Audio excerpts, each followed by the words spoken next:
Hollow Knight is a Metroidvania that came out in February of 2017. I remember my first sighting with the game. I was at a friend's and I saw that he downloaded it. It looked interesting from the cover art, so I thought I'd give it a try. I put it on the Switch, so I'd say like 2 years after it came out. I tried it and I got the False Knight. And after that, I was like, fuck this shit, I'm buying it myself. And after I did, I got hooked and spent an entire vacation dumping 80 hours into the game, which, you know, kind of a waste. But, you know, it was worth it. The basis of Metroidvania is usually it's a side-scrolling 2D game in which you progress through the game by fighting bosses and getting upgrades from said bosses to progress further into the game. This is one of my favorite game genres because even though it's linear, usually, as an example, Hollow Knight, it's very freeing in the way you do things. Papa nada. The combat in Hollow Knight relies on charms, your nail, which is your sword, and spells. Something you have to know about Hollow Knight and Metroidvanias in general is that they piss you off. This game fucking ruined me. I spent the first 10 hours getting to the City of Tears. That was on my first playthrough. On the second playthrough, I got there in like 15 minutes. Racking my brain around the intricacies of the map hurt my fucking brain. It bruised it. This shit is so fucking annoying. Every game can be easy as long as you learn the patterns. And the patterns in Hollow Knight are so recognizable. But much like Bloodborne and Dark Souls, once you realize the pattern, there's a way to beat it, but it still pisses you the fuck off. I'd say that Hollow Knight is the Dark Souls of Metroidvanias, if you really think about it. Another thing worth mentioning is the movement in Hollow Knight is so crisp and fine-tuned that every jump you land, every parkour you make, it just feels like a mini accomplishment just because of how fine-tuned and crisp the knight's movement is. Granted, the White Palace made me want to tear my dick skin off. Bamato Churo. I'd be doing Hollow Knight a disservice if I didn't talk about the beautiful art of the game. The visuals are simple, and people are forgetting that that's a good thing. It doesn't need to be this fucking 5-layer deep art.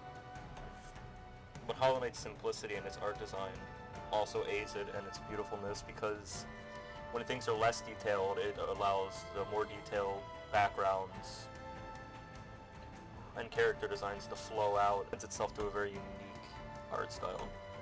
Something else about the backgrounds of Hollow Knight that people might not notice is the foreground and the background's animations are ran at 2 separate frame rates. This gives a nice level of separation to the art. For instance, the background in Kingdom of Tears is faster, so it sort of brings your eyes to that as well as pulls your foreground into the background. The blending of foreground and the background is just insane. The ambience in this game is so fucking amazing. Even without headphones, just the dripping of the City of Tears, it's insane and really lends itself to a unique opportunity, even without headphones. Usually you need headphones to immerse yourself, but just with TV speakers it was insane. The music in Hollow Knight, holy shit. Every boss fight feels like a grand accomplishment when you beat it. Every enemy encounter makes you feel as though the battle you're doing is just so much more important. And all you're doing is fighting a fucking tic-tac. I'm gonna go off on a bit of a tangent and ramble about the things that I just love about this game. Holy shit, this is one of those dangerous games where you can sit down, boot it up, and fucking 3 hours have passed by without you even realizing it. This is a game that's legitimately had me sit there, start playing it, and then when I look away from the game, the sun's fucking risen, and I realize that I haven't slept in 25 hours, and then I wallow in the fact that I have developed such a degenerate-like sleeping schedule that it can never be fixed, and I'll be sleeping 3 hours in the middle of the day for no reason. Without a doubt, Hollow Knight's my favorite game. It's not even a question. The only thing that could even compare it to it is Super Mario Galaxy 1 and 2. But those are just because they're classic. I don't know. Hollow Knight, it's something special, and it's something that, at the time, I couldn't think of very many games that were coming out that piqued my interest. But just seeing Hollow Knight was so insane. I've intentionally kept myself spoiler-free of Hollow Knight. I haven't watched any lore videos on it, even though I really want to, because I haven't beat the entire game. I'm only 106% through it. By the way, you can 112% the game.